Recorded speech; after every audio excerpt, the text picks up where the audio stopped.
Good night, everyone. Good night on a kind of rainy Tuesday night. You're tuned into Kyrie FM 93.1. Keeping It Real, episode number 11, March of Shame.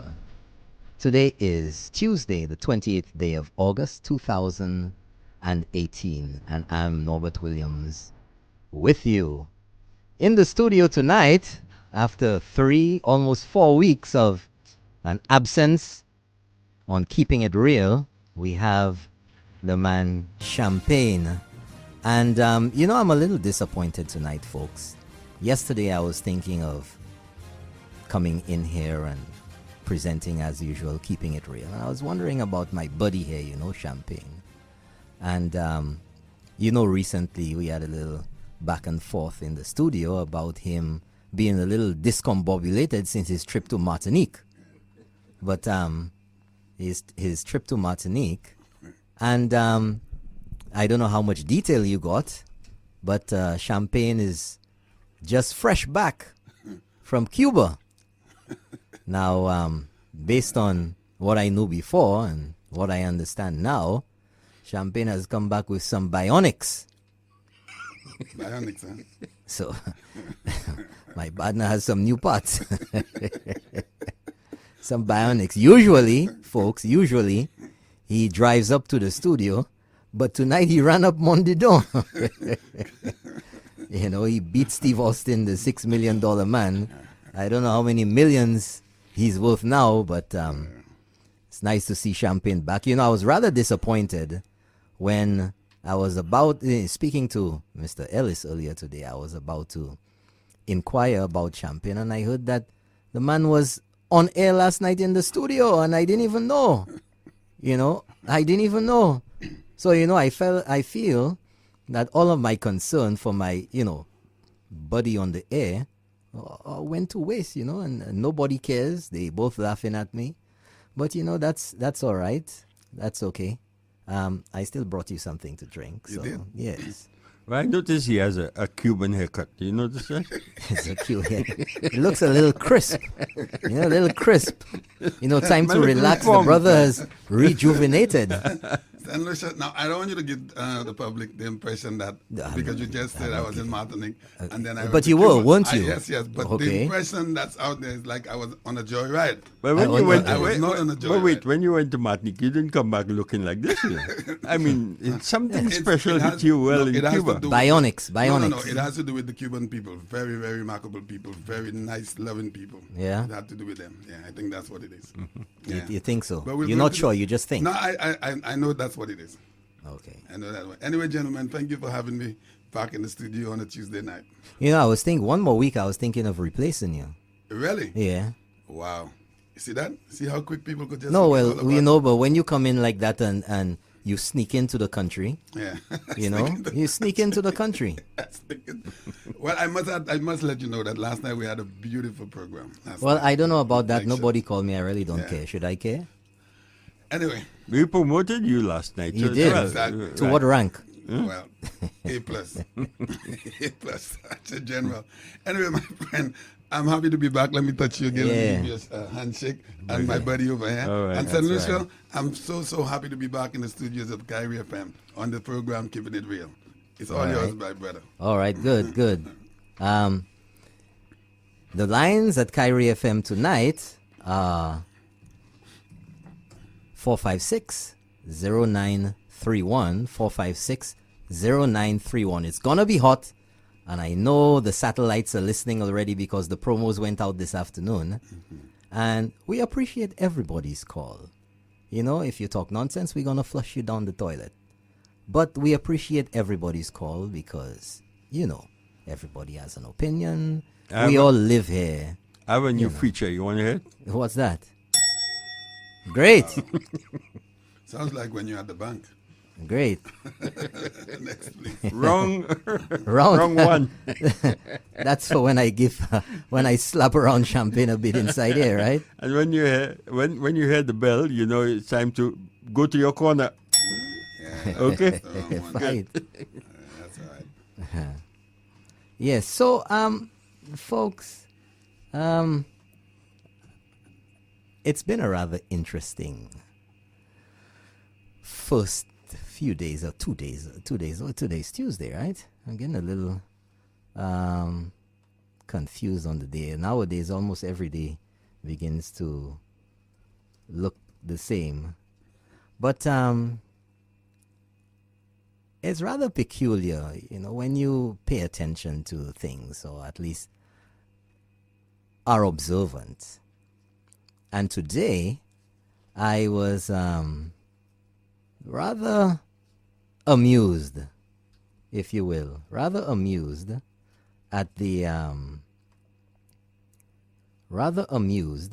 at the statements from a press conference that was held today by the St. Lucia Labour Party.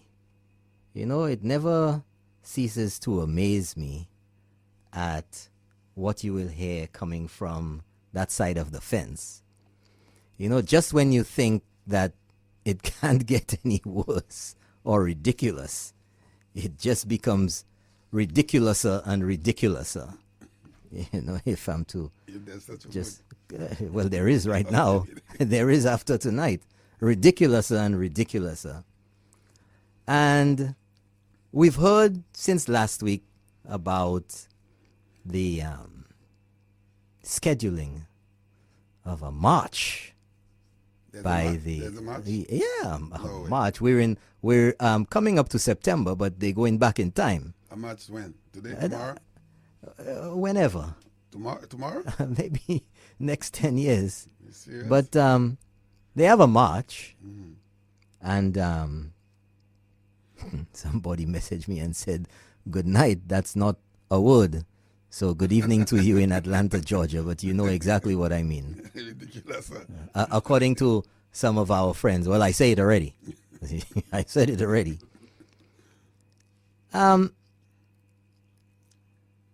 But I'll get to that. That's the highlight of the night. But there's another highlight. I don't know if you can have two highlights. So which one's eclipsing the other, because they're just as ridiculous. One's worse than the other. But today I was a little bit amused and saddened and just all discombobulated at a press conference by the St. Lucia Labour Party, and with special comments by Dr. Ernest Hilaire. Let me get the right titles here, because even though I'm a little miffed. They love it though, the title. But no, you gotta pay your respects. Yeah. I'm not that kind of person who goes about somebody says I'm locked in from Brooklyn, New York. Well, good night to you. Yes. In the hood, Yes, in sir. Brooklyn, someplace that Champagne knows very well. Flatbush, In my younger Flatbush, days, I used to Eastern hang out Parkway. down there, yeah. What? Next week Thursday is Labor Day. Next week Tuesday. Hey, let me get it right. First Monday in Monday, September. next Monday. Next week Monday is Labor Day. First Monday. And I'm not going to be there for that. You think I could make it? I don't know. I think there's still flights going out of here. And I don't want to leave on Sunday. The weekend, maybe leave Thursday. So I got 2 more days. Maybe I'll be out of here on Thursday and take in some of the action. It's kind of like the last lap for the summer. Yeah. Well, let me tell you something. One Labor Day I was on the Parkway and it was blazing hot. Right. And everybody in their shorts and T-shirts, and all of a sudden this wind it came took the from job. somewhere, and about 5 o'clock, Champagne, Right. the temperature just went down, and that's the time most people wait, when most of the bands have passed, so they could jump and go to the their last lap parties. Champagne, and the temperature went down like a rock. Yeah. Man, I was trembling in no time. Yeah, boy. And let me tell you something. If you saw people running away from Eastern Parkway trying to get away, Yep. get home, Because they were not dressed properly. Yeah. it was incredible. Change, yeah. It was incredible. Yeah. But one of the experiences of life. But anyway, folks, today, the SLP conference, Dr. Ernest Hilaire had a statement to make on the whole story of what's happening with the Black Bay lands and This is, I would like you to pay particular attention to what he says. Dr. Ernest Hilaire. The minister says there was no dispute. What the government was trying to do was get back the land which was sold by the SLP 4 days before the elections. I won't say much on this, except to share with you a document issued by the Government Land Registry yesterday, August 27, 2018. It shows that the land was sold on September 11th, 2017. So, Honorable Minister, was elections held on September 15th, 2017? Minister, as the children say, liar, liar, pants on fire. The land registry document shows that the land was sold by the United Workers' Party government in September 2017. Okay, folks. Now, before I go anywhere, I'd just like to, one of my pet peeves is bad pronunciation. And can somebody out there please, it's just, as a little courtesy from me, just bringing it out there.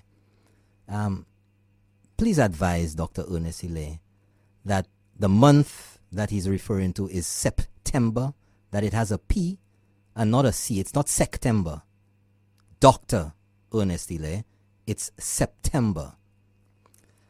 Now, folks, I watched this press conference online. I watched this. Yeah, what's that, champion? I don't interrupt you. Yeah, you could come on in. But I thought I heard two separate dates. One said September 11th, and the other one said September 15th.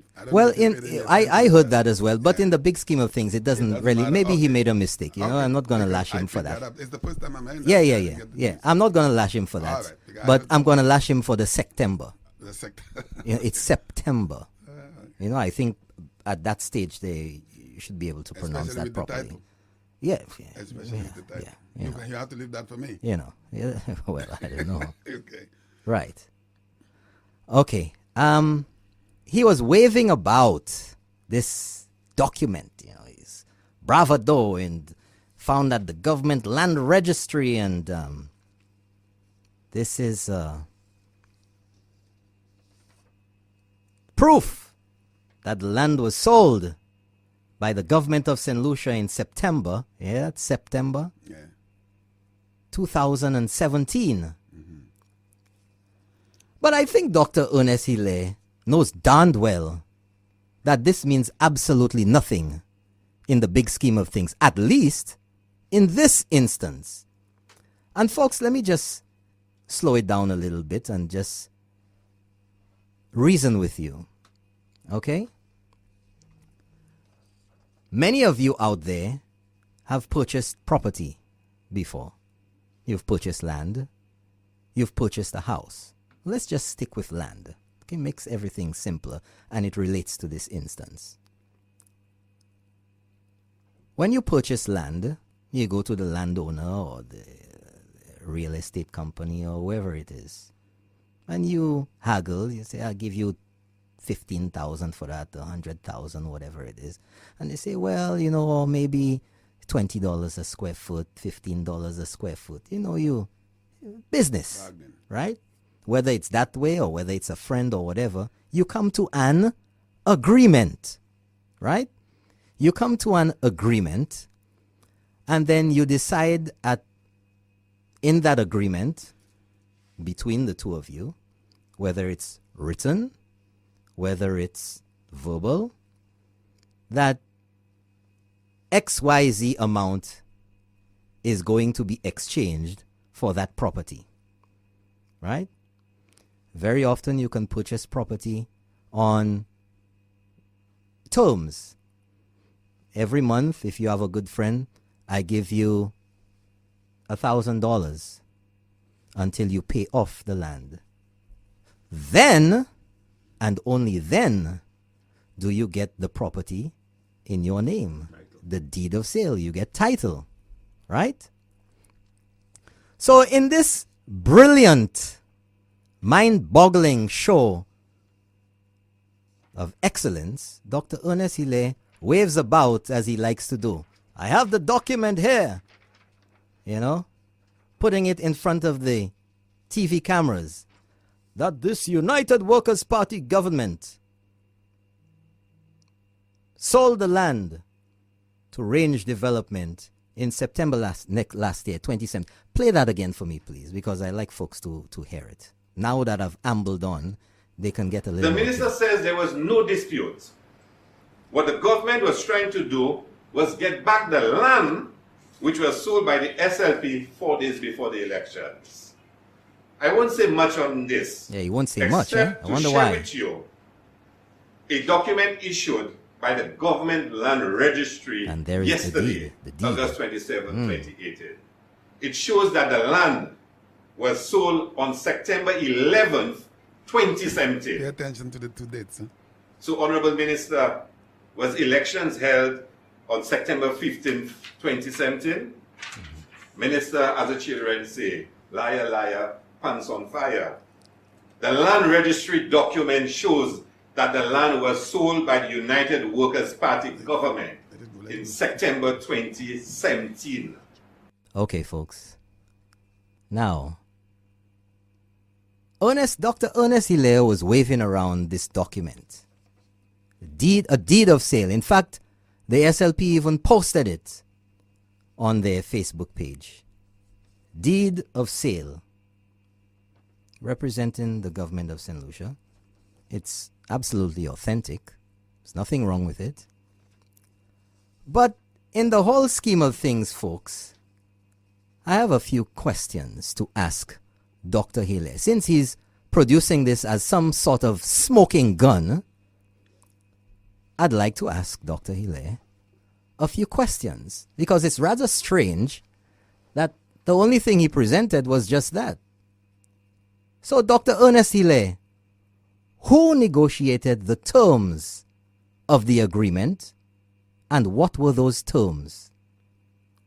Dr. Hilaire, who signed the agreement?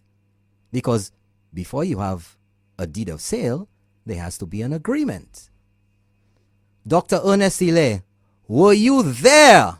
Were you there, Dr. Ernest Hilaire, when the agreement was signed? And if you were not there, Dr. Ernest Hilaire, who was there?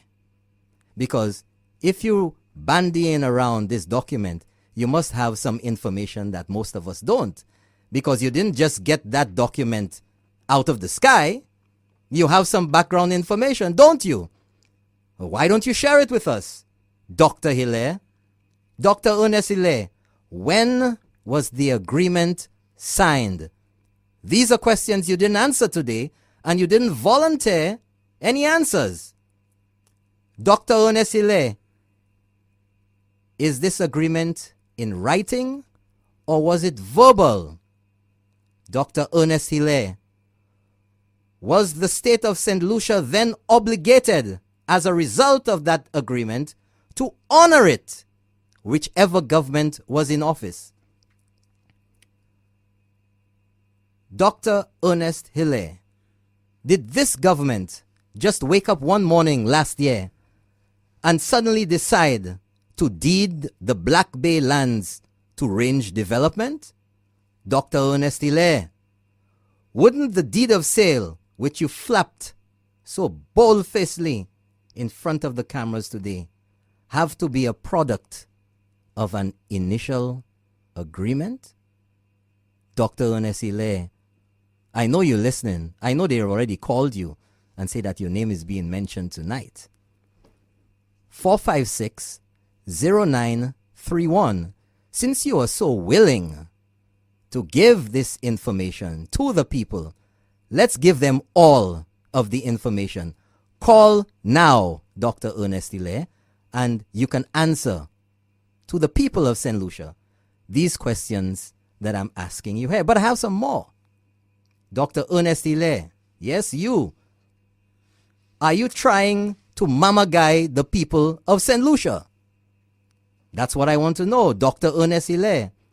Are you attempting, or are you insulting the intelligence of St. Lucians by deflecting from the real issue? Because you were asked a particular question by a reporter this morning at the news conference that you called. Now, when you call a news conference, one would expect that you would be willing and able and intending to answer the questions asked because you have credible evidence. Dr. Ernest Hilaire, Dr. Ernest Hilaire, be very careful because what you are embarking upon may very well destroy one of your very own parliamentary colleagues, Dr. Ernest Hilaire. Call us now, 456-0931. You know, I can't understand this. I can't understand this. Because to only flap about the deed of sale is in essence trying to hoodwink the people of St. Lucia. Because you cannot get a deed of sale unless you have an agreement for the exchange of property or whatever it is, so that the deed of sale says, yes, this property, this house, this land, this whatever it is,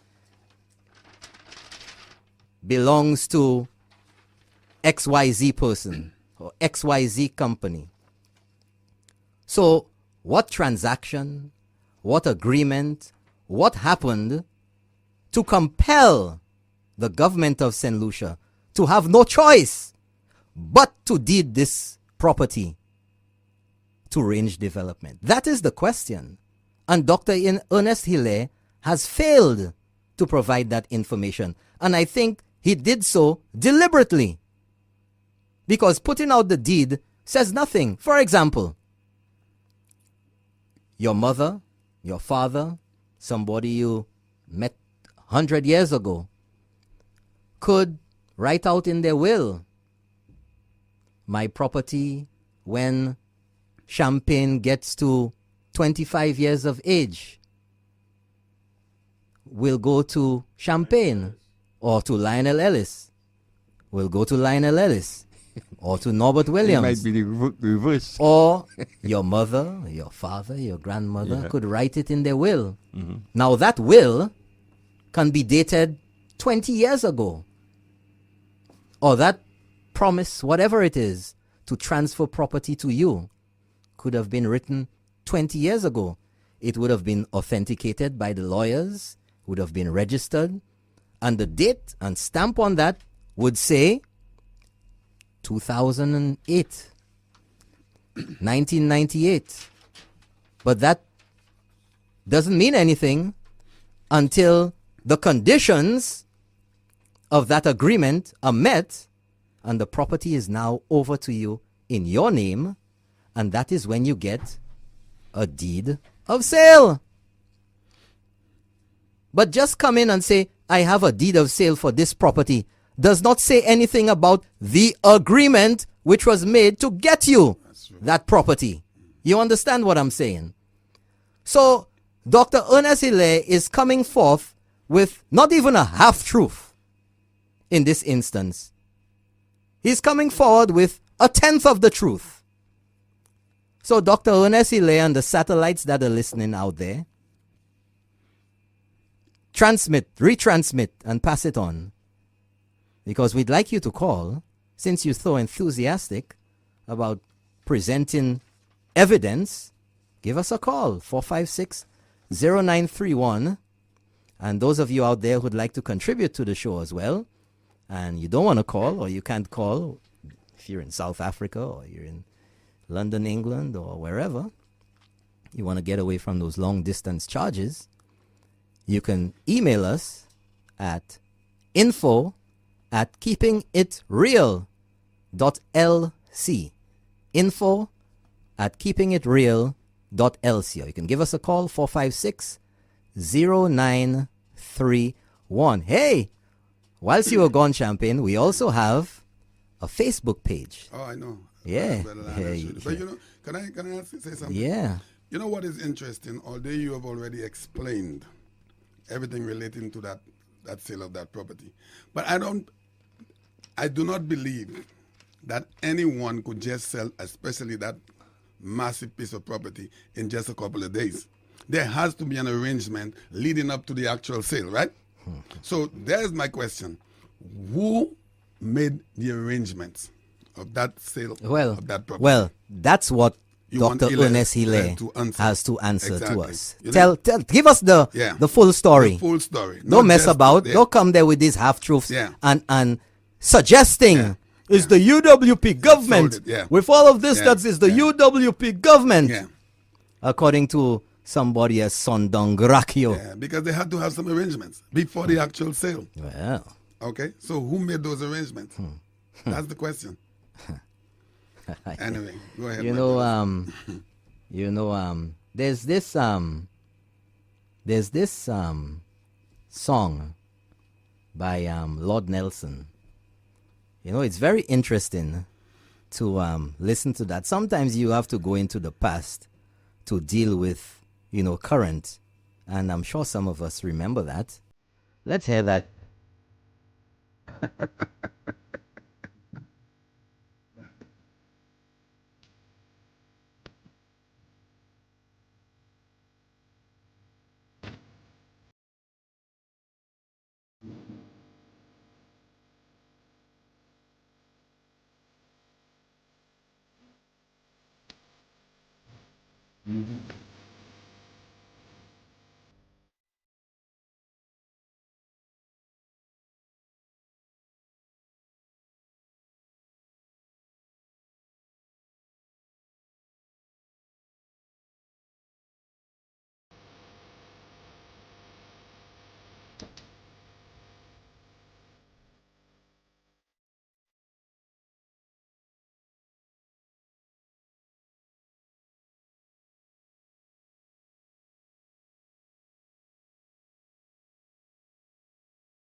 You hear lie?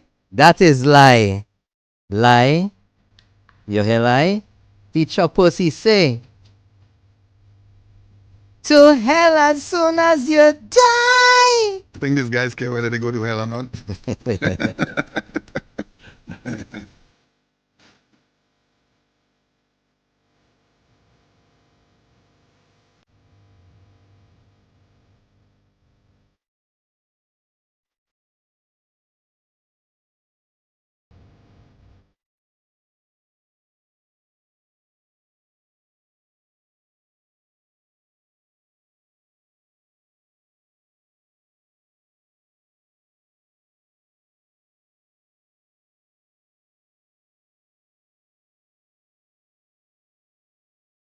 And you have the nerve to call Minister Dominic Fedee and say, liar, liar, pants on fire. Can you believe the deliberate omission of the most important facts? But here's my thing, because maybe the guy's colleagues are trying to let him drown himself because he was not in government, right? So the arrangement of the sale of that property, probably they didn't give him the facts. I'm just saying. You know? Well, I don't know, man. Whoever it is, Dr. Ernest Hilaire, apparently, in my opinion, Yeah. it seems to me that he knows much more than he's saying, because Exactly. to get the deed of sale That's right. and say that, I mean, hold on. Let's give people props, okay? He read the book, but he didn't. He read the cover, No, but no, he no, didn't no, read the book. no, no, The no, title, the no. book title. Let's give the man his props, okay?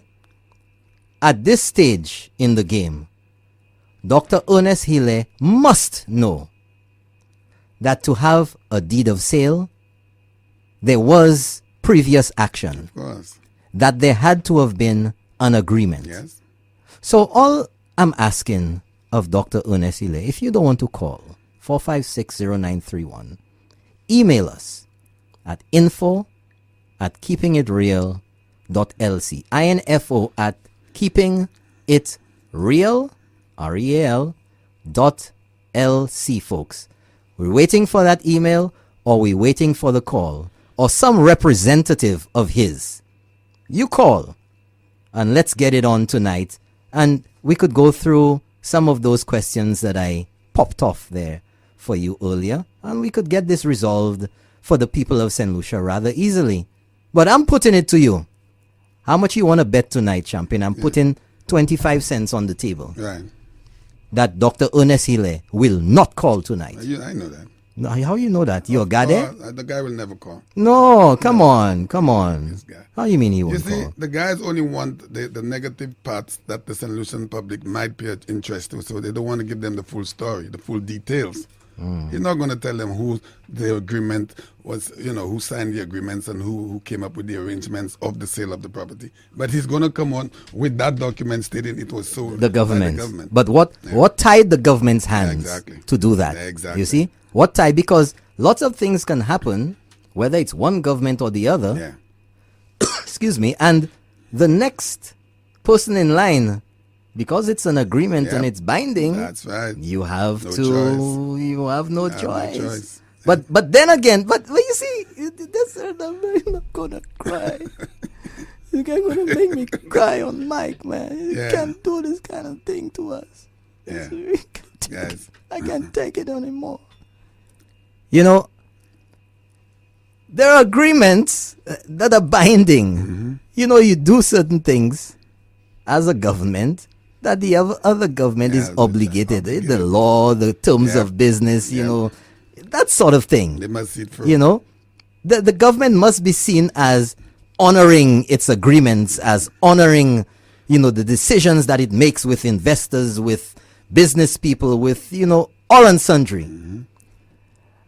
And it seems rather funny to me that this government now has taken certain measures, and the opposition now, so ironically, oh my gosh, have said now that when they get back in power, in office, that they will reverse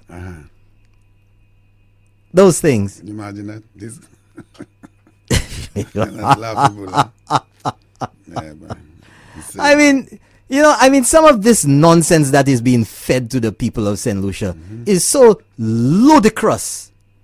And the thing is that the worst part of it is that they expect and they know that so many people out there are going to drink that Kool-Aid without thinking about it. And I try to encourage people. Listen to what is being said. Do your own research. I don't care who says what to me. And particularly when nowadays with the internet, with fake news all over the place. Some of the crap, that's the only way I can describe it, that some people continue to forward to me via WhatsApp, via other social media outlets. And people whom you would expect better from.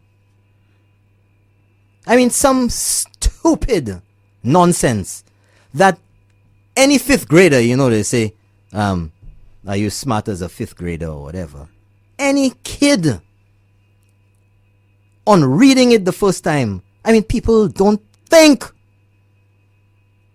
would say something's wrong with this. You don't even have to know anything. Just, hey, something's not right about this.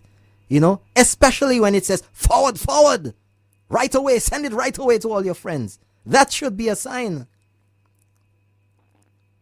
When nonsense is forwarded to you and say, I haven't heard this on the news. I haven't heard this anywhere else. Do you think if it was real news that you'd be getting it from somebody who's just, and when you get it from that person, it's forwarded, Because now, especially on WhatsApp, what they've done to combat a lot of this fake news so that you don't believe that it's coming initially from a credible source that you may know. At the top of it now says forwarded. So you know that this is a story that has come down the chain. Right. So that in itself, folks, is not just there for good looks. Should alert you say, whoa, look at this some more. And we need to be a little more circumspect, a little more responsible. because a lot of the nonsense that's going on there on Facebook, and all the time, regardless of what's going on, it's the same people forwarding the same nonsense, the same satellites, the same people, the same type of message. Can't you all figure it out yet? You know, can't you figure it out yet? So, folks, in this instance here, I want to throw out the challenge again to Dr. Ernest Hilaire. We're going to take a quick break, and we'll be right back with Keeping It Real.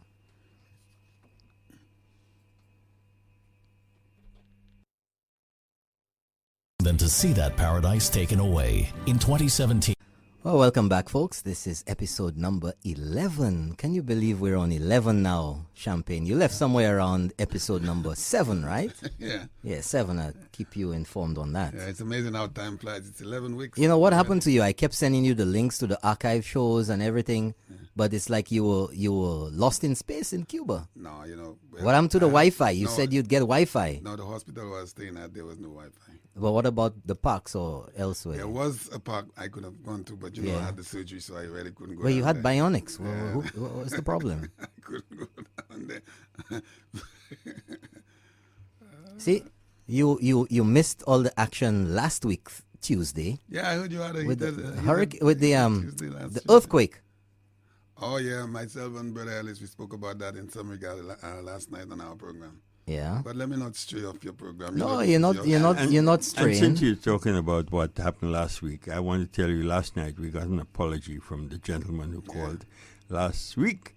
Yeah. And we welcome him back heartily. To the Yeah, of program. course, the Yeah, Keeping It and I Real hope he family. calls tonight He to can call. say hello. See, And you know. I was so pleased with the gentleman because only men do stuff like that. Yeah. Could acknowledge that. Oh, now you're looking for trouble with the women. No, no. No, the guy. You think the bionic's gonna save you No, now? Listen, the guy called last Tuesday and he had a little heated stuff, you had back and forth. And he called last night to say, he apologized. And I really like that. That was very, very nice to hear from him. Very Yeah. good. all right. Interesting subject tonight. again. So now we moving back to move forward. Another comedy show again. Some people not gonna like that, but that's how I see it. It's becoming so ridiculous. And like I said earlier, hey, Atlanta, Georgia, it's becoming ridiculouser and ridiculouser by the day.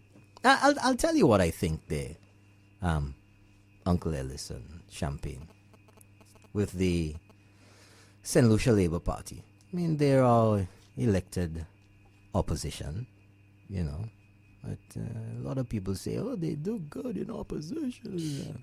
Let me tell you something. Opposition doesn't mean that you become a mindless drone and you just make noise for making noise sake and do everything to oppose them. We will not let them govern, or there will be no peace. Yeah. Over my dead body. Yeah. Well, like I was saying whilst you were away, it seems very peculiar, alarming even, suspicious, that almost every reference the St. Lucia Labour Party makes in opposition to anything always borders on the insinuation, on the inference, on the suggestion of some type of violence, of some type of disruption. Why? And nothing good comes out of them when they're in opposition, well, even when they're in government as well. So No, but I want to know why does everything always have to border on the edge of violence, of disruption, of aggression? I don't know. Maybe they're trying to reach out to their people in that way. But where is that coming from? But we talk about crime so much in St. Lucia. Yeah. We talk about conflict resolution. And it seems like, based on their language, that they seem to lack that dispute resolution capability. Moses Jean-Baptiste, there has to be a revolution. Yeah. You can come on. Yeah. You can argue and The say, well, it revolution is wasn't not literal. always But violent. why is it that all the references have to be in some halikase kind of... Violence kind of. Why? Yeah. That's what I want St. Lucians to ask. Why? That's a relevant. There's a revolution. There'll be no peace over my dead body. Yeah. taking our country you know, back. taking our country back. Yeah. You know, and then sabotage, Yeah. deliberate attempts to sabotage. When Philip J Pierre penned that letter, when Guy Mayers was appointed by the St. Lucia government to be the High Commissioner in the UK, that one really hit me, man. That one hit me. He wrote to the British and asked them to forward a copy to Buckingham Palace, Yeah. saying that he would like them not to approve. He suggests, or words to that effect, that they not approve the appointment by St. Lucia of Guy Mayers as the High Commissioner in London. Can you believe that? Sabotage in your own country. Yeah. Sabotage in your own country. Because, hold on, because Guy Mayers was the minister at the time of Restore Confidence. Mm-hmm. But you remember right to investors? Right to investors and tell them. I mean, this is. But that's very, very alarming. Like you use that word a lot. There's nothing positive this guy's ever came out of. Everything is just destruction. They have to destroy you.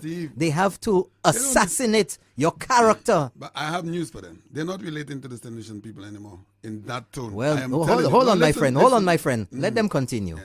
Because the St. Lucian people are very wise people. Their eyes are opening to the nonsense. They are trying to get St. Lucians into that kind of violence, but the people are not having it. The St. Lucian public is not having it. Yes, they're relating to some of their people, but the majority of the St. Lucian people are not having it. We always, this has always, regardless, St. Lucians talk a lot.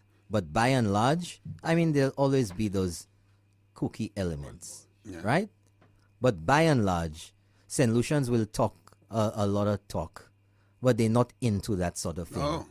And there has been a great deal of effort in trying to sway people's minds into whatever. That kind of activity. And it's not working. It's not working. Zot pakawe ipaka twavai.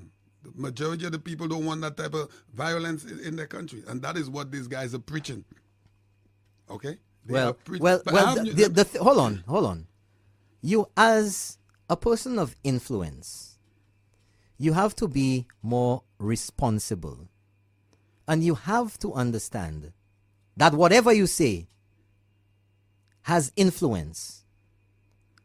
And even if you have to be very circumspect, you have to be very cognizant, and you have to be very aware of what you say.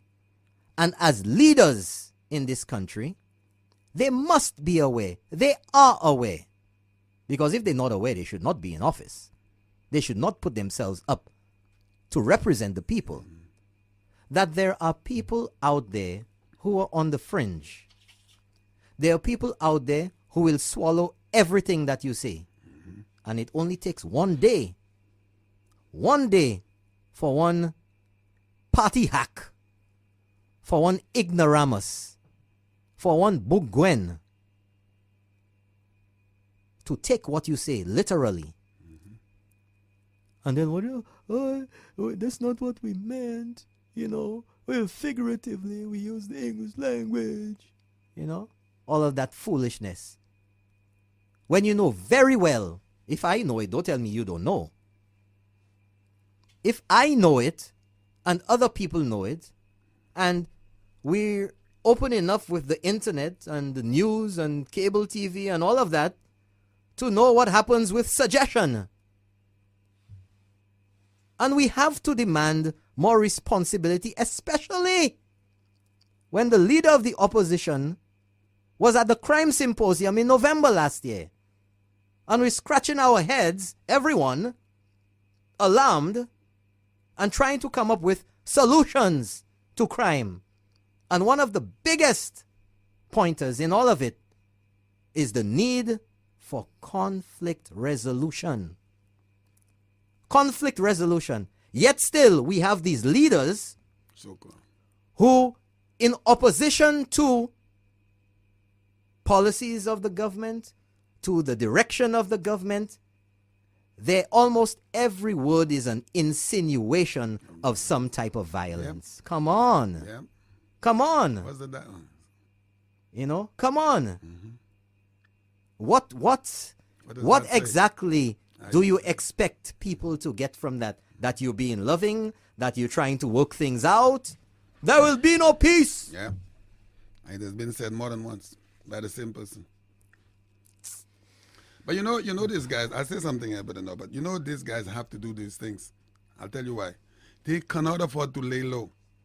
If they lay low, they're buried. And that is what they know. So if I was the police commissioner, I would allow the Labour Party a protest every week. They had one on Sunday, I give them one the Monday after that, and the next week I give them another one. Let them protest all for 52 weeks of the year. You know, they have to do these things to keep themselves alive. If they don't do that, they're dead. They know that. Okay, so getting back to the other comedy show, Philip J Pierre, leader of the opposition, SLP member, last week spoke about the reasons for a march, for them to demonstrate, for them to express themselves. Let's hear what Philip J. Pierre had to say about the government. We need to stop this government. We need to send a clear signal that the people of St. Lucia cannot take it anymore. Therefore, on September the 9th, we'll assemble on the VG playing field and march to the market steps to send a collective statement to the government that we cannot take it anymore. We need the completion of the West Wing at St. Jude Hospital site to allow the hospital to be removed from the George Odlum Stadium. Believe that? We need the St. Jude Hospital to be completed. We need a complete commissioning of the OKEU to serve as a national hospital. The government has approached the healthcare of the people with insensitivity and callousness. While St. Lucians are dying, yes, dying, according to doctors, because of the state of our health system. Pause that right The there. government Pause is that, toying pause that, man. with Pause that. Pause that, man. Pause that. Can you believe that bollocks? Would you believe that? Can you believe that bollocks, man? People are dying. Hold on. That doctors are saying Yeah. that people are dying. As a result of Dang, damn it. People were not dying 5 years ago, imagine that. 4 years ago, 6 years ago. People are dying. As if all of a sudden, people beginning to die. I mean, what is this nonsense? Brother, I could see your emotion, Brother Norbert, but I don't want to have to take you anywhere. So just... I ain't going anywhere with you either. You want to take him to Cuba? I ain't going anywhere with you. No, I mean, seriously. people, hold on a second here. I mean, let's keep it real. People are dying. Listen to what he's refusing you. Doctors are saying, According to the doctors, yes, Yeah. that people are dying. Dying. People didn't die in 2016. I just read here a few editions ago, a few episodes ago, the numbers of the deaths. Yeah, I remember I was there before I left. Right. That, yeah. The numbers of the deaths, and I will find them again. Right? Before the show is over tonight, I will find the numbers for you all. Doctors are saying that people are dying. What does that mean? Yeah. That before this administration was in, nobody was dying? But people dying anyway. The But reality of life, people last die. time, they were saying doctors are dying. Now they're saying doctors are saying it. No, No, but that's not funny. These guys are man. I mean, and then the audacity, the further audacity to say,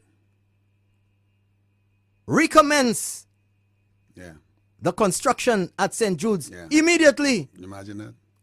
Recommence or open OKEU immediately. But before I go further, continue. And callousness. While St. Lucians are dying, yes, dying, according to doctors, because of the state of our health system, the government is toying with misconceived ideas and playing with the assets and health of the people. The Prime Minister does Moses not Jean-Baptiste. have any respect for what is St. Lucian. The What Prime is St. Minister is demonstrating that the OKEU is not good enough for St. Lucians. Pause. Wow, wow, Pause. wow, wow. I mean, wow, what wow, absolute wow, wow, baloney is wow, that? Wow, wow. Why the reasonable question now that has to be out? You see, again, that's why I have to get vexed sometimes, Where is the press with the follow-up questions to that? You all were there. Yeah, boy. You all were there. Yeah, Where are the follow-up questions? What do you mean by that? yeah. What evidence do you have to suggest that the Prime Minister does not feel that the OKEU hospital is for regular St. Lucians? Imagine that. I mean, to say some absolute stupidity When that prime like minister, that, when this prime minister was the first one to put the dialysis machines to at the hospitals. spew such stupidity Okay. without challenging this man on that is unconscionable, is delinquent. It's shocking your responsibility. Why? What you went to the press conference for? A few free cookies or something? If you got any over there? Yeah. I mean, come on. I mean, if I can listen to this and immediately ask myself, far less the people whose job it is to delve, to dig, to ask the questions for the public, what in tarnation were you there for? Good looks? I mean, some people have to take the blows. I mean, don't tell me that an elected representative of the people or anybody could make a statement. This is profound. This is a significant allegation. And you don't ask for an explanation of what you mean by that? Go on. It's dying, according to Not doctors, him. because of the state of our health system. The government is toying with misconceived ideas and playing with the assets and health of the people. The Prime Minister does not have any respect for what is St. Lucian. What is he saying? The Prime Minister is demonstrating that the OKEU is not good enough for St. Lucians. It is too new, it's too modern, the equipment in there is too high-tech, and therefore the OKEU should belong to tourists. All the financing proposals as to how the OKEU hospital would have been commissioned was there on the table. There were documents. The government refused to consider them. And now the Prime Minister comes and speaks about money and uses the excuse that he can't get money and this and that.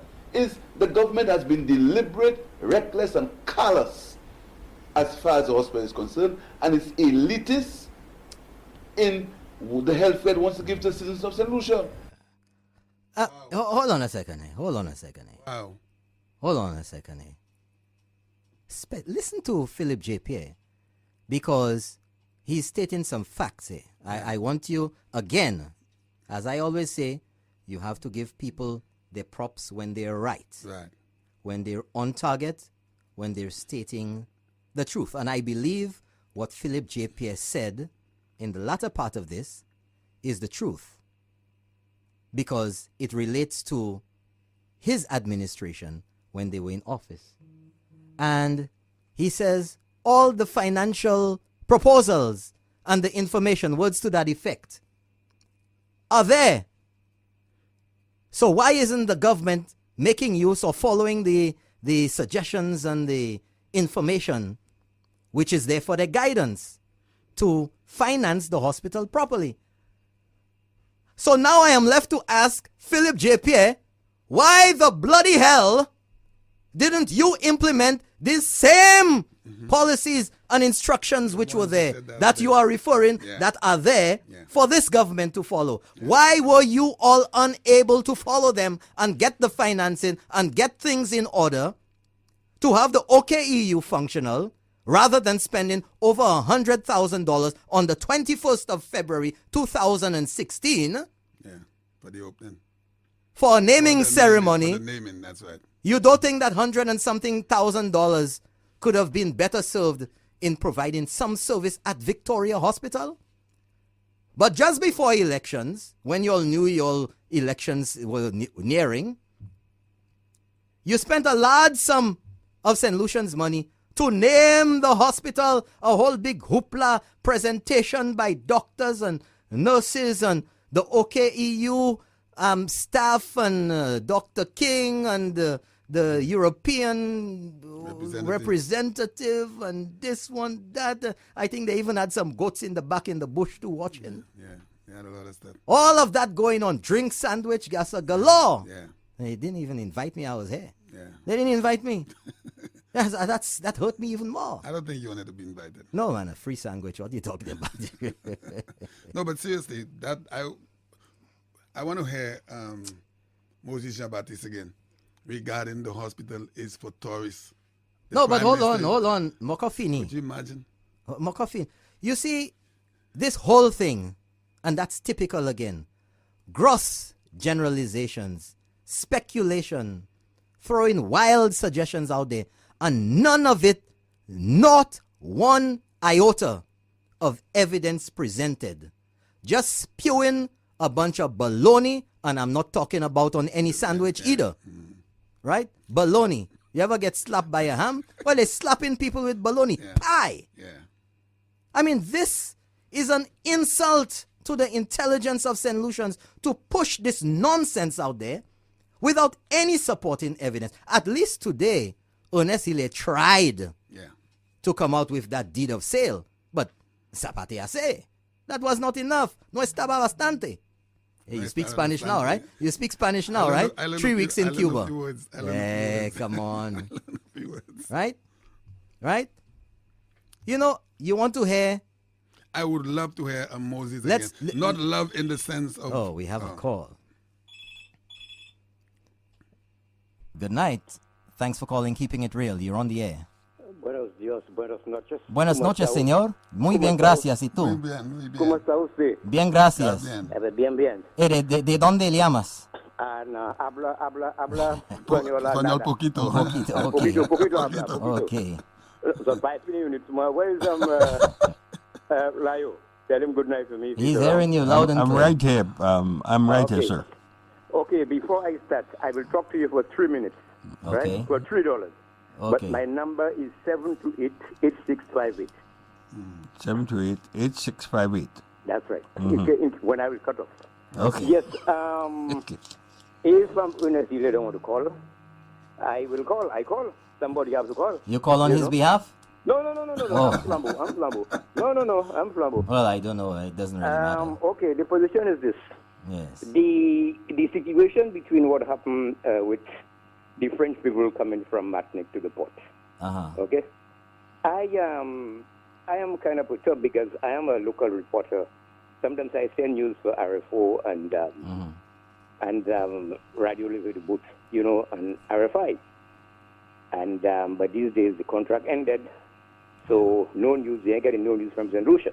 But what the French fellas want, they want news against the Prime Minister. And the last time I had to tell them, I cannot do that. I have to balance the news, but they don't want to hear. Yeah, he's gone. But that was not 3 minutes. That wasn't 3 minutes. Somebody lied to you. Yeah. They took 3 minutes, but they gave you one. The recording on the phone line. Anyway, my brother. Thank you for calling, you could call sir. back. Maybe we could contact you a little later. Oh yeah, probably that's why he gave his number. But you were... Listen. I would not love, because this is too much of a good word.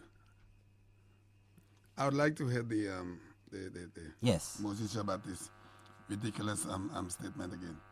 If you have it, brother Ellis.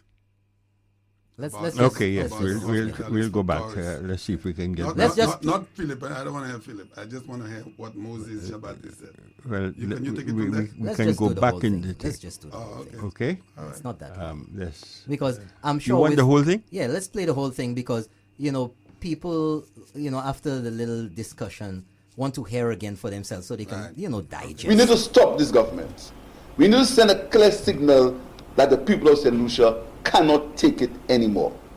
Therefore, on September the 9th, we'll assemble on the VG playing field and march to the market steps to send a collective statement to the government that we cannot take it anymore. We need the completion of the West Wing at St. Jude Hospital site to allow the hospital to be removed from the George Odlum Stadium. We need the St. Jude Hospital to be completed. We need a complete commissioning of the OKEU to serve as a national hospital. The government has approached the healthcare of the people with insensitivity and callousness. While St. Lucians are dying, yes, dying, according to doctors, because of the state of our health system, the government is toying with misconceived ideas and playing with the assets and health of the people. The Prime Minister does not have any respect for what is St. Lucian. The Prime Minister is demonstrating that the OKEU is not good enough for St. Lucians. How? It is too new, it's too modern, the equipment in there is too high-tech, and therefore the OKEU should belong to tourists. But Why is that? What is, how All stupid is the that? financing proposals as to how the OKEU hospital would have been commissioned was there on the table. There were documents. The government refused to consider them. Another Prime Minister comes and speaks about money and uses the excuse that he can't get money and this and that. The government has been deliberate, reckless, and callous as far as the hospital is concerned, and it's elitist in the health care it wants to give to the citizens of St. Lucia. But can I respond on Moses Jabatis' statement? It sounds like a guy that was asleep during the conference, and somebody just woke him up and say, "This is your turn." Because I really do not understand what the guy is trying to say. The Prime Minister doesn't believe that the OKU hospital it is too high tech for St. Lucian. It's for tourists. no, but What is where that? who said that? No, but what is that? What kind of explanation you giving? I don't understand that. Well, you see, that type of that is pandering to some sort of xenophobia, fear of foreigners, or demonizing foreigners. But you know? why bring in tourists? Tourists to this country is a high source of revenue for this country. This is what we depend on. What is he saying? Hold on. St. Lucians right now are medical tourists. They go to Martinique for medical care. They go to Barbados. They go to Trinidad. They go to Cuba. Yeah. A big source of foreign exchange in Cuba is medical care. St. Lucians go to Martinique for healthcare. I mean, the U.S. for healthcare. They go to New York. They go Miami. Some even go to Canada. So why can't we benefit from that? Is Moses Jean-Baptiste suggesting that the St. Lucians, who will require the same procedures and the type of care that OKEU will eventually deliver, will not have, is that his suggestion? But that, will not have those services available to them. They'll still have to go to Martinique and Cuba and the US, and only the foreigners will be going to OKEU. But then he's totally ignored the government's intention to implement national health care insurance. And every St. Lucian will be able to afford to receive quality health care. These were some of the promises of the government of the United Workers' Party during the election campaign, and it is in the manifesto.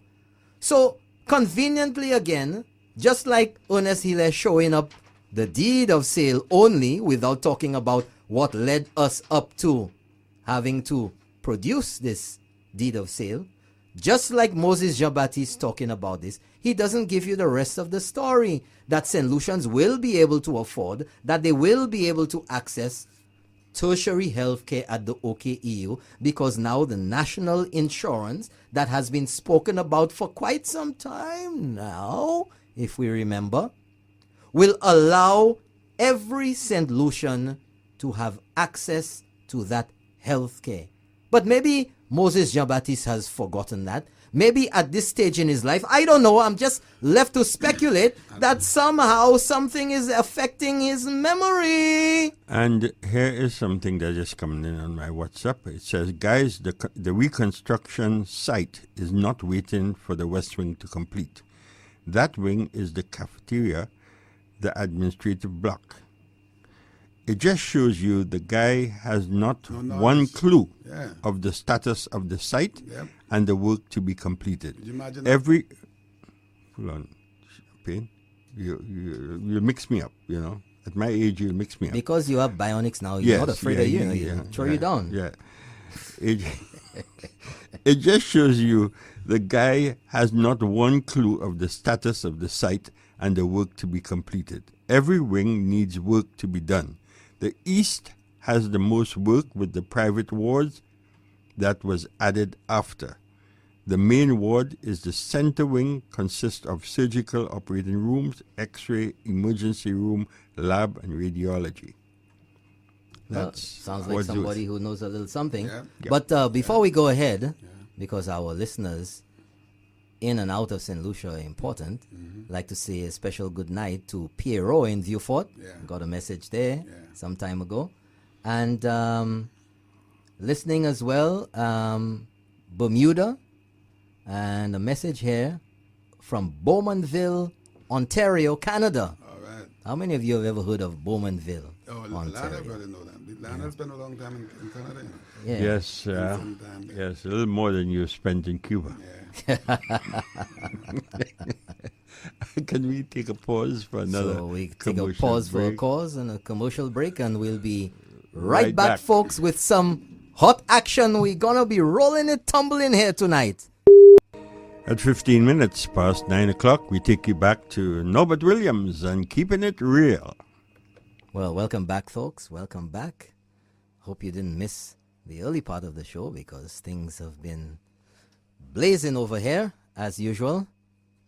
Giving it to you live and direct and keeping it real right here in the studios on the top of Mondidon with Lionel Ellis at the console and Champagne in the back there rummaging around trying to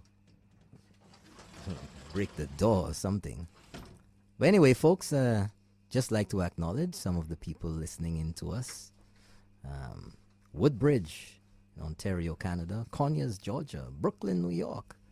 Ottawa, Ontario, Canada. Kingstown, St. Vincent. Lake Mary in Florida. Good night to you. Bowmanville, Ontario, Canada. New York, New York. St. John's, Antigua. Miami, Florida. London, England. You know, the wonders of modern day technology.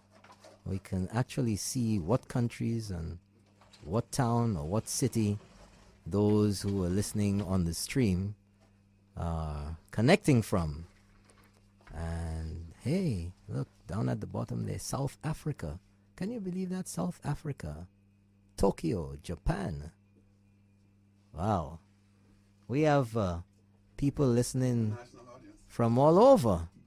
That's good. Welcome to everyone tonight. Uncle Ellis, what did you want? Oh my gosh. Uncle Ellis is destroying the last slice of pizza there. And he has a really guilty smile on his face. Guilty and happiness. Oh my goodness. So I want to say hello to Keystone Graves up there in Anguilla, Lockdown, and we have you a message. And we have Commissioner Foster up there in Montserrat. Yeah. We have I think Peter Josie is supposed to be listening. Well, he seemed to don't know how to listen now. He's asked me a question there. Oh, okay. Did you send him the link? Yeah, we did. Did you send it to him? Just send it to him right now, so he just has to tap on it and start up. Chris Ellis up there in Florida. It's only your family listening, man. No. I have some Cuban nurses listening. I don't know how they got the website.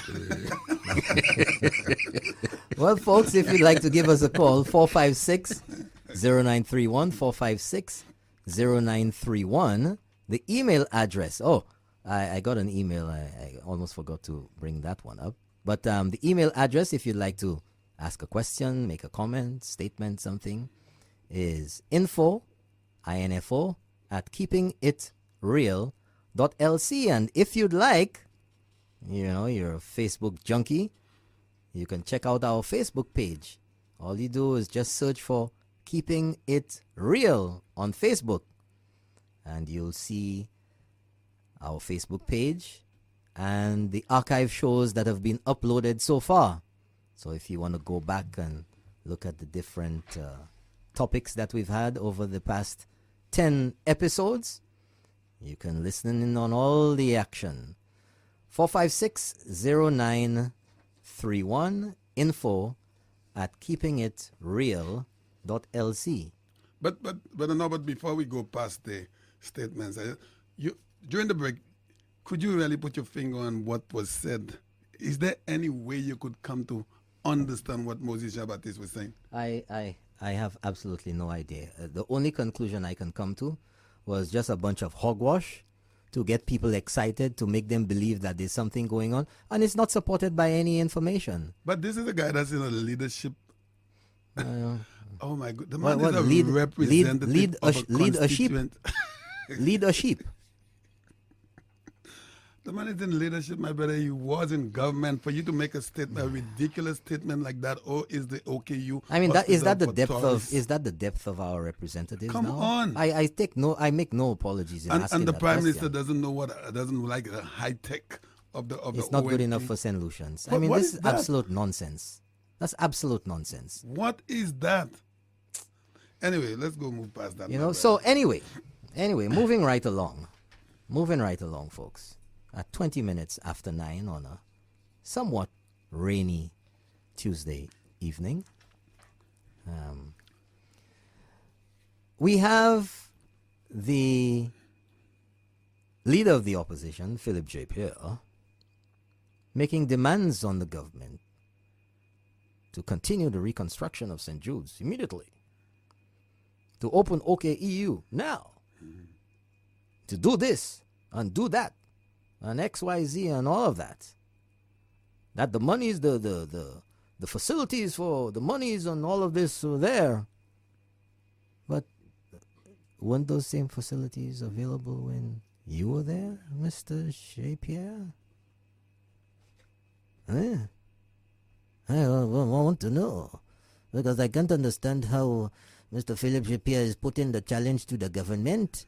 And the same facility he was talking about was there when he was there, and he apparently didn't do anything with it. I don't know, man. This is joking me. I can't understand it, Champagne. I don't know what to say anymore. Yeah. I mean, these guys are just becoming a little bit too much, and I'm wondering that with the high blood pressure these guys are trying to give St. Lucians, whether with all the facilities that are going to be coming with the OKEU and St. Jude's, whether we're going to have enough care for all of these people. Because it seems like they're contributing to the stress of the people. Somebody just messaged me there a while ago and they said, Chagrin pouvoir. Yeah. And I spoke about a similar circumstance. Sometimes our people don't know the real technical or medical terms to describe conditions in people. And so in our patois, we have chagrin pouvoir. But that in itself relates very well to the 5 stages of grief, the chagrin pouvoir. And it seems to me, strangely for St. Lucia, strangely for me, in St. Lucia, or strangely, that we have an elected term of 5 years, and that there are 5 stages of grief, right? 5 stages of grief. And I can average it out and say that each year would be the progression to another stage of grief. But it seems like some people, somebody messaged me and said, Chagwe pouvoir and go puel too. You know, it seems to me that all how the time goes by, that these stages of grief are doing a number on some of these people, doing a number on the opposition. But, you know, in the demands that Philip J Pierre is making on the government, fix St. Jude's, recommence construction now, immediately. The question I have to ask Philip J Pierre and Moses Jean-Baptiste and Ernest Hilaire and the rest is, how much money did the SLP leave in the coffers for the new government to recommence everything that they're demanding right now? That's what I want to know. So will somebody ask Ernest Hilaire or Philip J Pierre or Moses Jean-Baptiste to call the show, please? 456-0931. 456-0931. Eh bien, yon. 456-0931. You all have a lot of connections, so. You know, where's the money you're left? If you want to make demands, because if I left $100 for champagne to do groceries, so when I get home or when I get to the studio, that I have dinner on a Tuesday night, Should be, and there's no dinner, champagne has to ask me, well, where's the $100 or where's the money you left for me to get dinner? That's right. Because you can't go to the grocery store, you can't go to the supermarket with rocks or sand. Yeah. So the question to the SLP is, where the money you're left? Tell us how much money you left. you know, people like to mess around with me. And somebody is sending me a message here and asking me to say it in German too. Say it in German too. Well, you know what? The person who messaged me there, call this station, 456-0931, and say it in German. Right? Say it in German. But listen, though, he from St. Lucia? Who that? This man you're talking about. Man, look. Don't do like that, man, there, okay? If you're talking, man, talk about the man name, say the man name. But I couldn't believe that, man. You can't believe that? I thought he was American. Man, you talking bare foolishness, man. Man, he just come down. Man, look, man, I tell you, man, them people are playing the fool here in St. Lucia. Can't take this, man. See you all the Bajan fellas. Stay out of your fellas stuff. Because that statement I heard there earlier by Moses Jean-Baptiste, let me tell you something, that took a toll on me. Because that I've never heard such garbage from somebody that was in government or someone who's trying to get back into government. The Prime Minister doesn't want St. Lucia to have a state of the what he said, high-tech hospital, and the hospital is just for tourists. I mean, who says stuff like that? My son that goes to the comprehensive school would not even make a statement like that, and he's 14 years. But that's a real ignorant statement. It's stupid. It doesn't even have any base. It There's doesn't mean anything. There's no excuse for that. That is an insult to people's intelligence. I mean, let's up the game a little bit. Come on. And then now, hold on there now. Let's get to the crux of the matter. Ouvle un match. St. Lucia Stars Ped. Mm-hmm. Stars. Yeah. We have to change the name of that team to St. Lucia Flambeaus. St. Lucia Touch. Flambeaus. Flames. They'll win. St. Lucia Flames. Flames would be better. Maybe they'll win. They would win. But, you know, a little humor there. And, we Flames. don't really want any team to be called by a political name. But, they're the St. Lucia Flames Stars. is not a political But name. no. But, sometimes the nonsense these guys speak rubs off on you. but- When they get any opportunity they get to give a joke, well, I'll give the Stars a No, little but I joke. thought I had heard some garbage before in my time, but this one today, that one, I didn't heard before. I'm hearing it for the first time.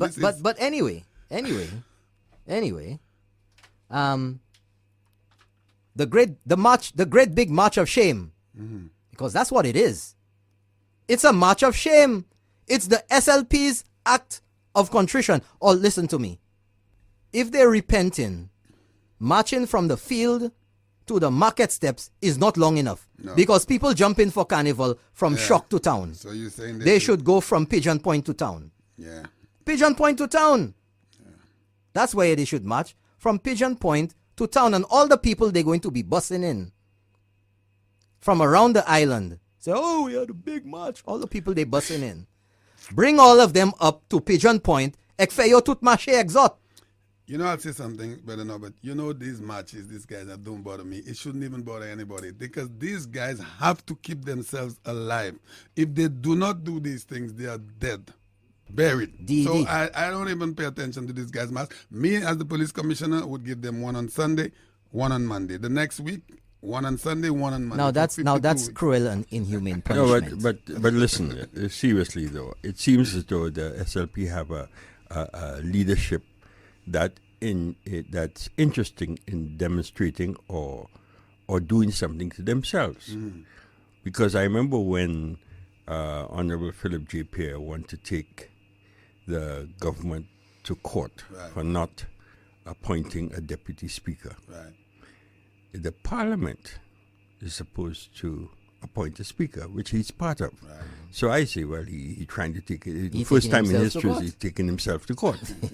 You know, I've never heard somebody go and get a lawyer to take himself to court. That one was stupid you know, too. it's kind of amusing. That was very amusing. But from what I understand... But now they're marching against themselves. They're marching to tell the people of St. Lucia that they did not open up OKEU. But hold on. You must put it in the right context. It is a march of shame. And the first step in recovery, in repentance, in asking for forgiveness, is admitting that you did wrong, admitting that you failed, right, admitting that you're a sinner, admitting that you are deserving of punishment, right? That you are deserving of punishment. The punishment you received on the 6th of June, 2016. Yeah. The arrogance and the denial, and when I say denial, I'm not talking about a river in Africa. Yeah.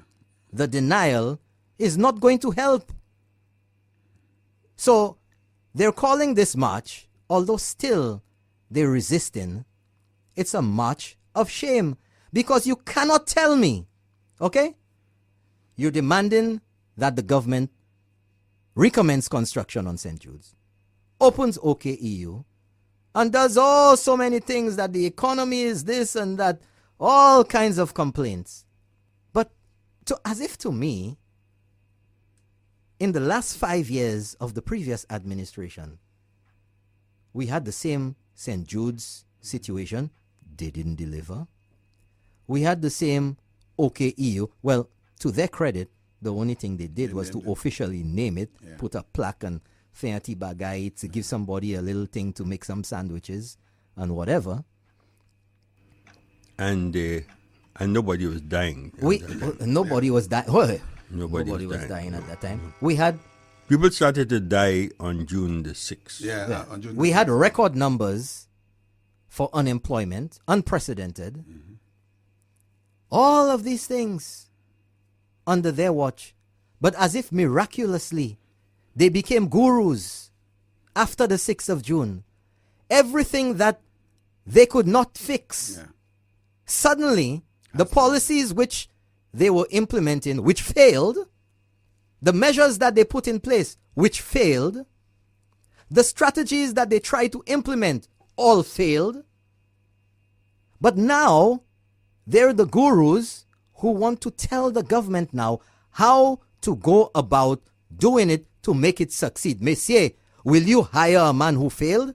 If you go to the hospital, would you want a doctor, if he is a doctor, who failed at medical school to operate on you? Never. Would you trust him? Would you go to a mechanic to whom a friend of yours last week went to get their car repaired and the engine blew up, would you still go to that mechanic or take advice from that mechanic on how to fix your car? So why should anyone listen to the SLP now? They couldn't open OKEU. They had years. And in fact, as a matter of fact, the PM toured St. Jude's. The Minister of Health, Alvina Reynolds, toured St. Jude's. All and sundry were there. The big hoopla and the statements. November this year, that year, la la la, blah, blah, blah, blah. All kind of thing. Let's hear what Dr. Kenny Anthony had to say as he toured St. Jude's Hospital in 2012. There was talk initially of a hospital being constructed at 30 million. It's now in the vicinity of 47 million. I think by completion it's going to be about 60 million. You know what? I think it's going to be money well spent because you're going to have, as I said, a new hospital, increased facilities, brand new facilities, equipment that we never had before here at St. Jude. So, what I understand the opinion, they're saying to the effect that good thing comes to those who wait. The wait has been long, but I think at the end of the day, the people of the South will be very happy with what they will find here. Yeah, right. That's one. 2012. 2012 again. The challenges that people from the South face for medical care, meaning that when anything happens that they have to leave the South and travel to the North, those challenges will be resolved. So we'll have a lot of new equipment here, and no longer will our citizens from the South have to go to Castries to obtain key medical care or key medical treatments. That is important. That's 2012 again. Next. Yeah. So far this year, following on the statement that I made, that this year would be the last year that St. Jude would be occupying the stadium.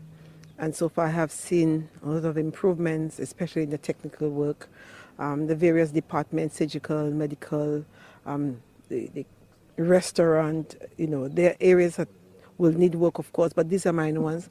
But there's a lot of work has been pushed, and there is more to be done, and I look forward to the next few months where work will really be pushed, night and day. There's more. I am very impressed with what 2014. This far. First time here, we did not see all of this work that been put into the facility, but having come back a couple of months later, I have seen a lot more work, and I was either remarking to Ms. King, a lot more workers inside. So it's very exciting what is happening here now. I know they're actually rushing to get to the date that they have identified to complete the project. So I am very impressed with what I've seen this morning. Folks, you hear all of that? To those of you who can remember, I remember, I'm sure Champagne remembers. No, but I'm before you go there, Norbert, all of those statements were made long before the election. Long before. No. Yeah, we have a caller. Thank you for calling. Good evening. Thank you for calling, keeping it real. You're on the air. Good evening. Good evening, sir. Now, I've been listening for quite a long while. Yes, sir. We know that. I have been patiently listening to you. I hope that when I try to make a statement, that you allow me to finish because I'm using my cellular phone and don't waste my money. And afterwards, you can rebut. Okay. I hope that can happen. Well, hopefully we can do it without you being misleading. And extremely long. I do not want to be misleading, and I will not be too long. All I want to say is that I have heard you hashing the members of the St. Lucia Labour Party. You've always also asked them to call. But in previous announcements from you, you have said that they should not be talking now, but yet still you're calling them to speak, right? I feel that is dishonest. And let me just continue now to say something now. I want to take our two prime ministers that we have had, right? Dr. Kenny Anthony was an island scholar and has been successful in everything that he has done. Wow. Our present prime minister I do not know what school that he has or what his education background is, but I can note, as you have hashed all of our guys, that most of the businesses and the businesses or the units that he has run before becoming Prime Minister, question marks raised there. And I just want to end there by saying that when we want to judge people, do not always take them down on their hard part, the part that is wrong. But let us try and balance it off. Just like I was asked a question about the development of Newport, and I give that of the United Workers' Party, that of the Labour Party, we must not always hash and cut down people for the statements that we feel that we can knock them out, because there are other ways to change this story. Have a blessing. Thank you very much for calling. But, I really don't know where the caller is going with this, because he's talking about being balanced and not taking the negatives as all of it. But what the SLP failed at with St. Jude's, with the OKEU, with, remember, the jobs, and what we got was unemployment. I don't know how, in being real, because this is keeping it real, how you can be in St. Lucia today with the state of our healthcare and the state that it has been through in the past 9 years, and ignore mentioning that for 5 of those years, the SLP was at the helm just 2 years ago. I don't know how we can ignore that. I absolutely don't know. And I mean, when we're talking around there, you have to make statements that are pertinent, that are relevant, and have some bearing on the topic at discussion. And that's where I'm going to leave this. But I was saying something there, and the caller just made me think of this, because he seems to always call and with a direct defense of Dr. Kenny Anthony, and almost as though he's the official spokesman for Dr. Kenny Anthony. But that's not what I really want to say. I just wanted to make the point of the inserts that you replayed. For those of you who don't know, these inserts were made in 2012, 2014. But that's 2 years. The last one was 2014, 2 years before Dr. Kenny Anthony himself called the election. So if in 2012 we are going to get a state-of-the-art hospital, and even up to 2014 it was not complete, he had another 2 years between 2014 and 2016 to complete it. So between 2012 and to 2016 it was not completed, although all the dates that were given and all the state-of-the-art hospital that St. Lucia is going to get. How on earth can someone call now and talk about Dr. Anthony hasn't failed? But you see, I think I've come up. I think I've come up with the proper analysis of exactly what happened. Because some people are listening, they don't know what we're talking about. No, we have to be fair sometimes. Yeah. I think that I've come up with the right explanation for what went on there, right? You remember the days when there was bazaar at the Anglican school? Yeah, Or I Trinity Church won Road. a lucky dip at that, 25 cents. Well, it's interesting. That was not what I paid for the lucky dip. That was the price. Right. There was bazaar as well at the RC Boys School. And the Methodist At school, the yeah. Methodist used to be a big thing back then, right? Tea party. Right. Now remember, since I went to Anglican, remember the bazaars over there, a big part of the bazaars, especially for the remember kids. they were not called bazaars, they were called bazaar. Bazaar, right? A big attraction of the bazaars was Lucky Dip. And I'm telling you, I don't care what anybody says. Former Minister of Health Alvina Reynolds and Dr. Kenny Anthony both went to bazaars, or at least they had one in their offices with a Lucky Dip. And every time they had to come up with a date for the opening of St. Jude's Hospital, they dipped their hand in the sawdust and come up with a date. Yeah. When they wanted to know how much it was costing at the time or would cost, Dr. Kenny Anthony would drop his hand in the sawdust and come up with a prize, $10 million, $15 million, because that's how it seemed they were getting the responses, because there was no rhyme or reason to it. There was no logical sequence. They were all over the map like Google Maps. And they couldn't meet their dates. And they couldn't meet the date, so it was just like some random thing you just threw out there. And if it stuck, it stuck. If it didn't, then you give another date. And the caller seemed to know that Dr. Anthony never failed at anything. But I don't know. I ain't going to entertain. I wish he would call and really talk, dialogue, bring up something, make sure that what we say was incorrect. Correct us But on hold some on, point hold or on, another. hold on. But I don't understand him. Listen. Come back again. Listen, this is a waste of time. Philip J Pierre is challenging the government to finish St. Jude's, recommence construction, move into OKEU, fix unemployment, all of those things. But like I said again, he's challenging the government and saying there's no transparency. People don't know what's going on. Mr. Philip J. Pierre, you were in the previous government. You were in cabinet. You were in parliament.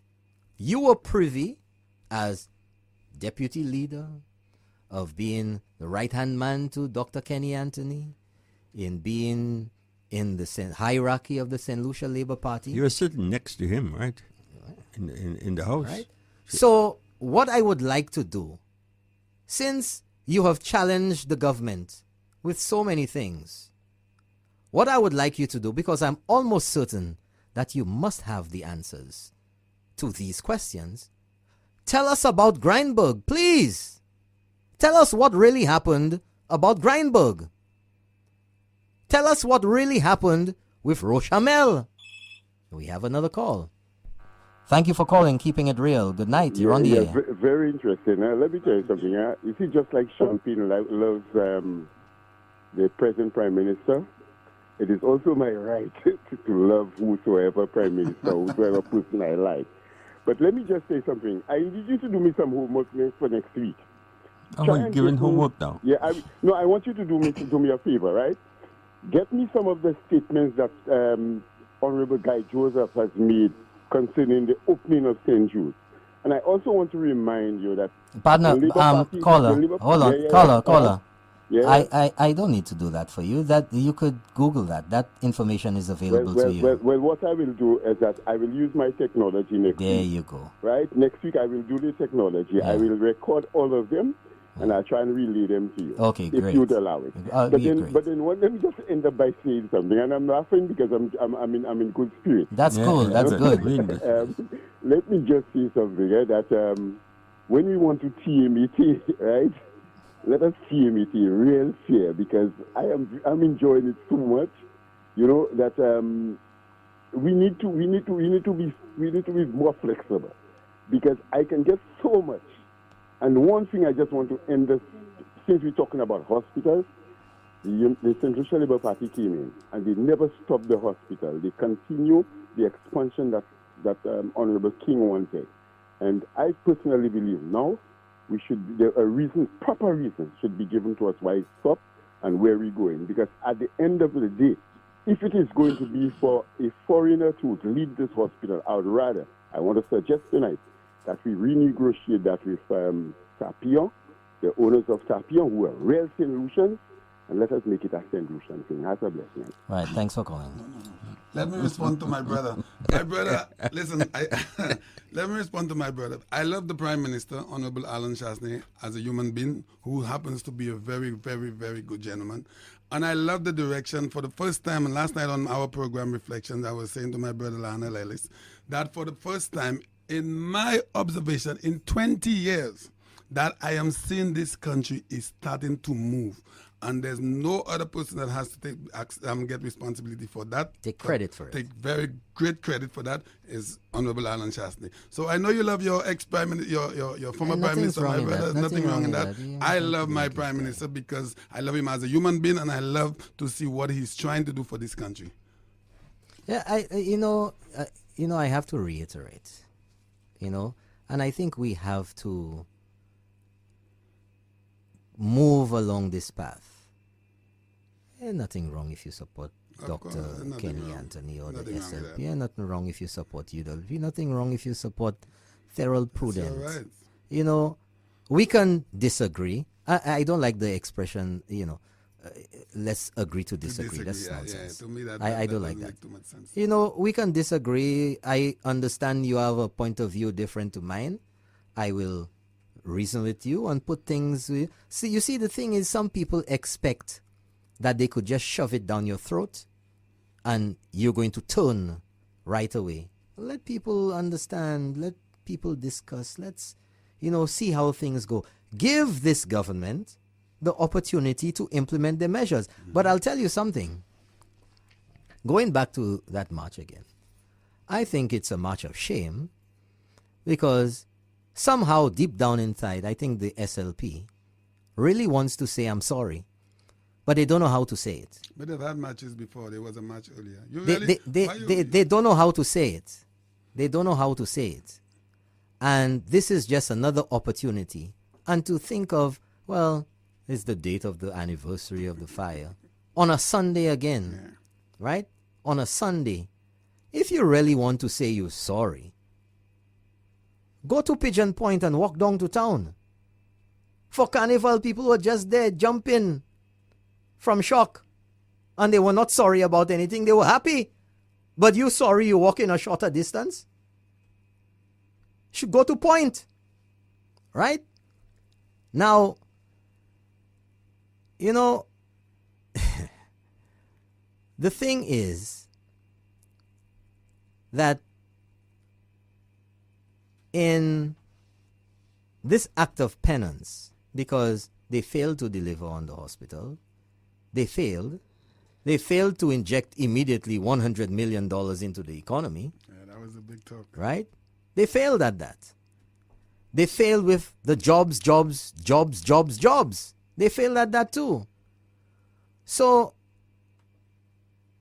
what are you to be thanked for?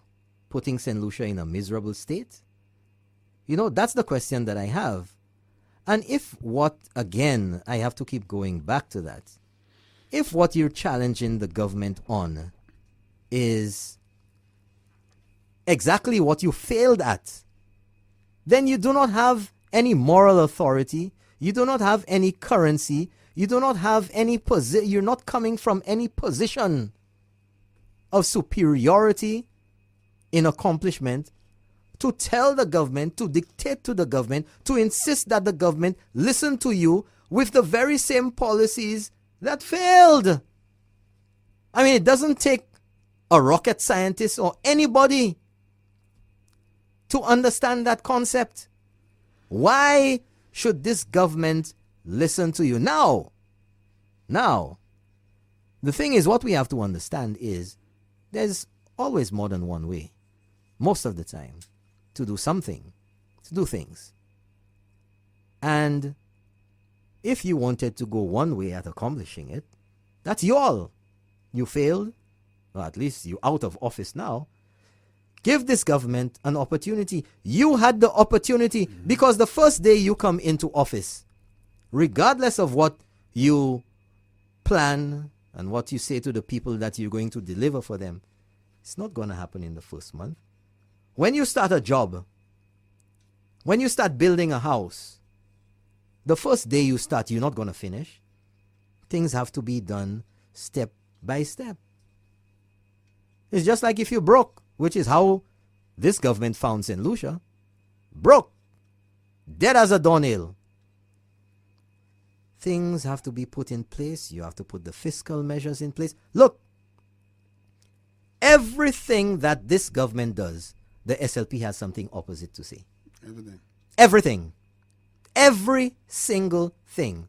Financial policies, agriculture, the economy, healthcare, everything have a problem. National health insurance. No, is that not what we want? We want universal healthcare.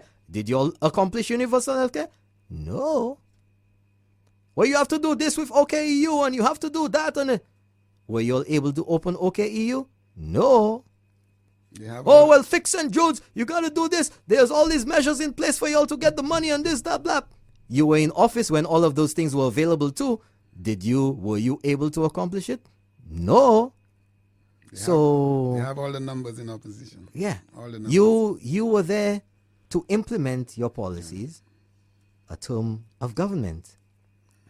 But you know what I am observing? That the opposition is very well aware of what's looming on the horizon now in development for St. Lucia. UNORA International Airport project is just about rolling out. It's next month. In the next month, UNORA, a lot of jobs in view for it. Now you see all the propaganda and the half-truths and all the nonsense that's being put out against the government. That can find fertile soil in a lot of the satellites out there because nothing's happening yet. The measures are being placed, just like the SLMDA. The government's working in the background, man, behind the scenes. You have to meet with governments, you have to negotiate loans, you have to negotiate grants. These things going through the process, they take time. You ain't gonna go to the EU tomorrow and come back the following day, with a suitcase full of money. Yeah, exactly. It has to go through their own. Look at St. Lucia when you have to go through the civil service to get anything. Register land, do anything. Other countries have their own red tape too. We have to wait. The Taiwanese or the Germans or the British or whoever may agree to give us $10 million, but we have to wait until the next budget cycle, which is not necessarily at the same time as ours. It's true. So all of these things, and plus our own little bureaucracy as well. And of course, not forgetting the little plants that are in government to harass and slow down everything that this government does. Let's keep it real around here, right? The little drones that are in government, delaying and misfiling papers and doing all sorts of things to slow down the process. But I wanted to talk about that one time, but that has to be a really high level of loyalty. Don't worry, no, it's not. This is not loyalty. But this is stupidity and self-sabotage. Let me say why. Let me explain why it has to be loyalty. Because you know that your people are not in office. They're no longer in the government. They're not running the country. And the only people who suffer is your own people. Yeah, but you would still hold back progress because you figure you have an obligation to be loyal to a party that's in opposition. That's how you call it. How you call that? Stupidity. Yes. Okay. Sorry, right? I didn't want to. I just wanted to put that so, in there. we have all of this going on, and then you wonder, what are we really trying to accomplish? Yes. So, what I feel is that with all the propaganda and the fake news online and on social media, never before have I seen such nonsense. Nonsense, absolute nonsense. And what happens with that is because major projects are not on the ground yet, things are not happening, it's easy for people to believe that nothing's happening, there is corruption and all of this thing going on. But now I feel that this march of shame, of repentance, this march of contrition, act of contrition, is a last-ditch attempt to solidify the last faithful that this government is not working, is not doing anything. Because after that, doesn't matter what propaganda you put out there, you could walk upside down naked in town, that you cannot tell somebody that nothing is happening when they see an airport before their very eyes being built. So there's a desperation now to pile on, and you can see the intensity increasing because new highway, roadworks to the hundreds of millions of dollars, the new airport, the development that are coming with the hotels, the Headquarters Act. Look, you cannot get away from the facts. And like I said, if Allen Chastanet wakes up tomorrow and he said the sky is blue, these guys will say, no, it's purple. But, you know, folks, the numbers don't lie. The facts are the facts. The economy is doing better. Unemployment is down. What else? Tourism has skyrocketed. Construction is picking up. Skyrocketed. Tourism record numbers. The government is doing so badly. We have increased of flights coming in. Increased flights into and out of St. Lucia. American Airlines, JetBlue, United. Additional flights. Yes, sir. We have gotten to capacity at Huanora International Airport that it is necessary. It is a must to increase the capacity and to plan further into the future, because even then, by the time it is finished, this government will have brought more flights into St. Lucia. Why do you think, let's be logical. Why do you think these companies are coming to St. Lucia and building new hotels? Do you think that these people with the hundreds of millions of dollars will come to St. Lucia because they see the market dwindling? Because they see that the tourists are not coming? You know what? We have $250 million. Let's go to St. Lucia because we believe that less tourists are going to be coming in the next 2 years. Imagine that. Yeah, I mean, seriously. We believe that there's not going to be enough water for the hotels, so we're not building. Oh, by the way, SLP, how come you never even started the desilting of the John Compton Dam? What happened over there? And 10% was taken off for years on our water bills. You remember that? How come you all were unable to do that even after increasing the water bill by 66%? And then an additional 10% levy for the desilting, 10% on people's bills. Yeah. Still nothing happened. Yeah. What happened to all the money that was in that lockbox? The taxes from Huanora International Airport. How much was it? $50 million? million. Where is it? Yeah, where the money gone? Come on, people. You see, hold on. You all left. Did you all leave that there, or at least more? So even if you discontinued the tax, where the money? So now the government needs to go out and get more money. And by now, if you all had continued with the tax, we would have been at least halfway in the funds to commence the reconstruction of the airport. We would not have had to have gotten all of that money now. But you all did away with it, so where it went? Yeah. Did the roads get any better? The money disappeared. Did the schools get any better? The money disappeared. 50 million. What did we get for the 50 mil that was supposed to have been there for the airport? Where it went to? Nobody knows. A campaign promise. I remember that well in 2011. We will stop the collection of that money. It goes towards Huanora Airport. Okay, gentlemen, I see we run out of time.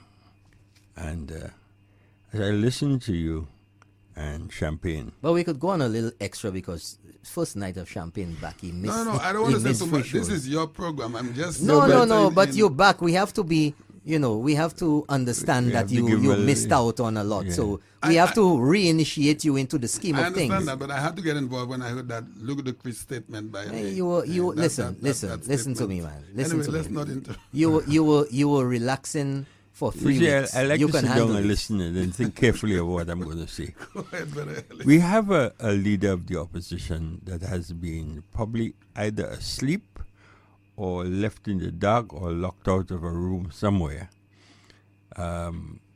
because he obviously either don't know or he deliberately pretends he doesn't know, right?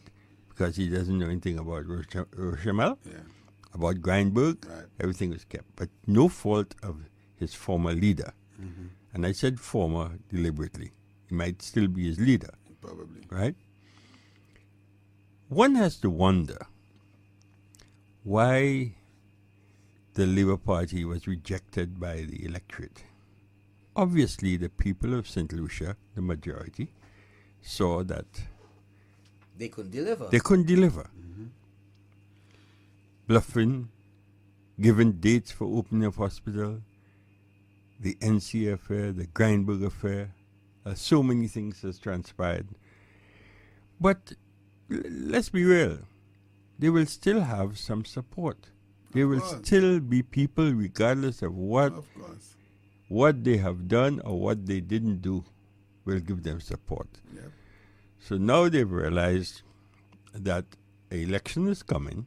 Which election? Well, next election in two years or whatever. 3 years. 3 years? Man. 3 Coming? years. Yeah, what 3 kind years. of almanac you have at your Don't worry. I'm making them feel good. Right? That election is coming. Hey boy, I have to do something as a leader. Yeah. I'm hoping it's coming from the leader of the opposition. I hope he's leading and he decided to have a march. I'm hoping that, right? Because if somebody forced him to have a march at a time when it's fresh in the air that they could not do and they did not do what they said they were going to do. All people like Alvina Reynolds giving dates, Kenny Anthony giving dates, this one giving dates, and now we know the state of St. Jude. And now we know the state of the country. And now we know what happened in Grindberg. And now we know all the things that were under the covers in secret. That not even the cabinet knew. Imagine. So they have to try to see what kind of support they're getting in that stage. I could tell you none. So, but I think that you said it right, Champagne. St. Lucia has changed a lot. A lot. And the politicians better wake up and smell the coffee. They're not as dumb as they used to be. Yeah. Or they think they used to be. And I say that not to say anybody dumb because it's a matter of speech. Right. People have more information now coming out. This radio station, for example, with this program, is giving information because when you hear Ernest Hilaire coming out and flagging a piece of paper and not explain to the people that they may at least have part to play in the situation with regards to the lands, and make it look as though they're clean as a whistle. Yeah. You know?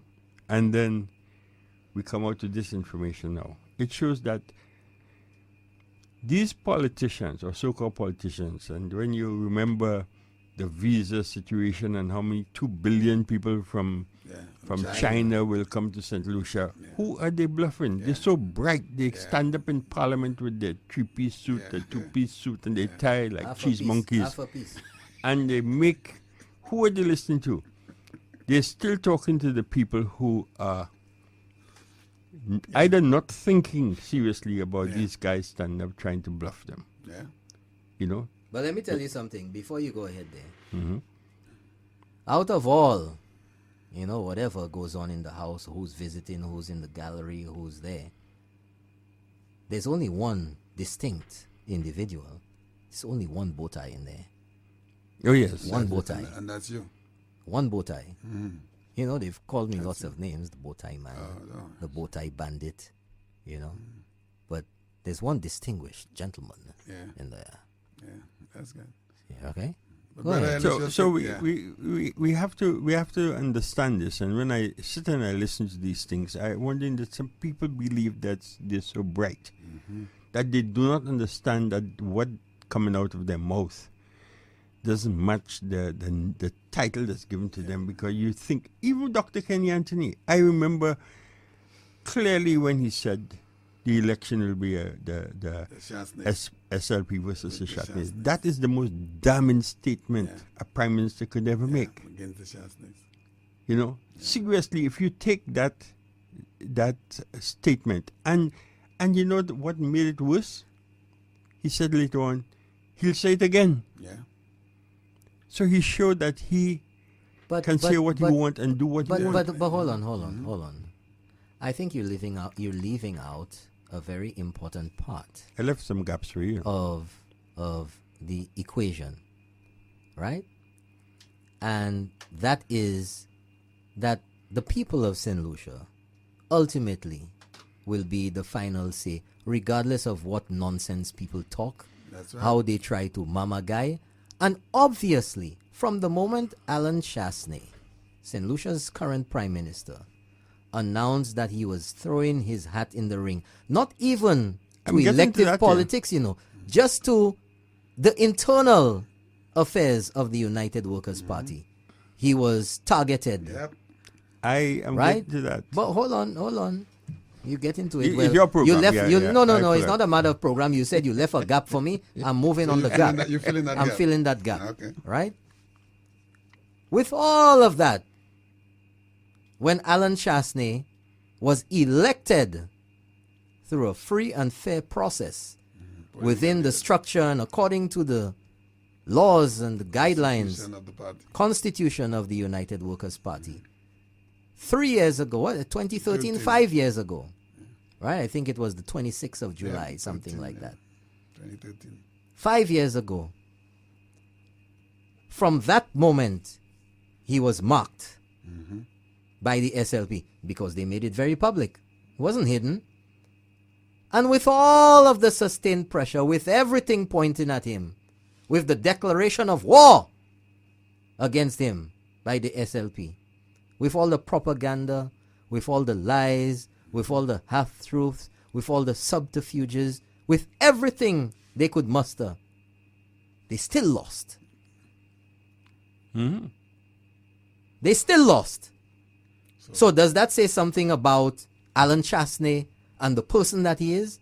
And does it say something about the St. Lucian people not being tolerant of the nonsense anymore? All the noises continue to go. Thank you for calling Keeping It Real. You're on the air. Gentlemen, good evening. Good evening, sir. Can you turn down the volume on your radio a bit? My radio is not on. It's not on. Okay. No, I don't use radio. He uses his my phone. device. All right. Okay, great. Go ahead. Better now? Yeah, you're all right. Go ahead. Okay, Champagne, welcome back, man. Thank you, my brother. Thank Mr. Williams, you okay? I'm doing great, thank you. Okay, don't jump the fence. I'm here.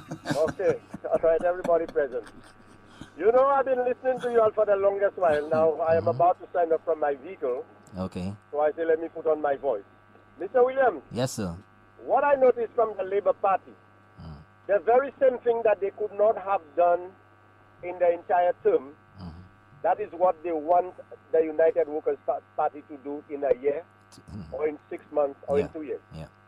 This is exactly what's going on. And everything, even if the Prime Minister tells somebody good morning, they have to oppose it and say, well, it is pretty close to lunchtime. Why is it a good morning? That's right. That's right. You ain't lying. I'm telling you. Yes. That's a good way to put it. There are a lot of things that went wrong in the Labour Party during their reign in office. And it appears to be right. You understand? Because they have some supporters there that the propaganda machine can twist and turn things around. According to what they used to say a long time ago, kakaganda. Yes. Now, I am telling you, say to the Prime Minister, even if he's listening or not, tell him, I say, do not worry about the Labour Party. Continue to do the work that we put him there to do. Because if they were doing well enough, I don't think that they were going to be out of office. That's for sure. And I want to send a message to the Labour Party and all the supporters. They are not the one that is governing the country. The country. Even if sometimes you have to listen to the people, but the people are not the one that telling the government what to do. You understand? There are things to be done. The government have to go out there and look for finance to build the roads and to do this and that and the other. You expect that every time the government come back, he have to come and tell you, look, I get 5 million there, look, I get 50 million there. When Kenyan Tony wasn't telling people anything. He was on his own business. Yep. Right now, I am telling the Prime Minister and in fact the government, concentrate on the things that they have to do for the country, because when you have 3 years, 3.5 years, St. Lucian will say that because election is coming, that is the time that they want to vote. And they are opposing everything. So you have a very good program, and there are a lot of people that are already encouraged to listen to the program, and they called me tonight and asked me if I am not calling to say anything, because they are listening to the program. And it is very, there's a guy who called from Beaufort. I think one of these days you should have him in the show. It is very, make note about what he's talking about. He knows what he's talking about. Okay? Okay. So you all are doing great, and you have a lot of St. Lucians, even if they're not calling. Yeah, they're listening. They listen. We know they're listening. You are educating them. Yes, yes, of course. Now, one thing I am telling you all, there are some people that are calling just to try and hold the line. Yeah. From other people. And I don't want to say nonsense about anything. When something is not making sense to me, is nonsense. Yeah. They want to twist and turn everybody and twist and turn all around. And whereas they know for a fact that things are happening in St. Lucia. That is why the last time I said, you all need to take those people on a talk. Take them on a talk, bright daylight, so they can see what is happening around St. Lucia. Have a good evening, my brother. Thank you very much for that contribution. So we'll see you on Thank you Thursday, very my much. brother. Now you are still my deputy, you know. And No. You have lost that chair. and don't jump the fence. We'll okay? talk. All right. We'll talk. Okay. Okay. So we're just about the end of overtime, and we're gonna go into the keeping it real final thoughts. And I call that hypocrites. We lose our trustworthiness when we hide behind rhetoric and encourage political tribalism. We lose our compassion when every word spoken is with some insinuation of violence. We lose all credibility when we demand that others do what we ourselves fail to do. We lose all sensibility when we constantly criticize only to cause interference. We lose all respect when we demand from others what we fail to give in return. We lose all admiration when all we do is lie, character assassinate, and demonize others. We lose all moral authority when our own actions lack any morality. We cannot demand accountability when our very actions defy accountability. We lose our true humanity when all we do is act like devils. It is all well and good to preach and insist that others be held to a higher standard, but when we fail to live by our own advice, when we are even more deserving of the admonishing we pile on others, and when we demand that others do as we say, but not as we do, it makes us nothing less than true, unadulterated hypocrites. Who the cap fit, let them wear it. I'm Norbert Williams, and this was Keeping It Real. Good night.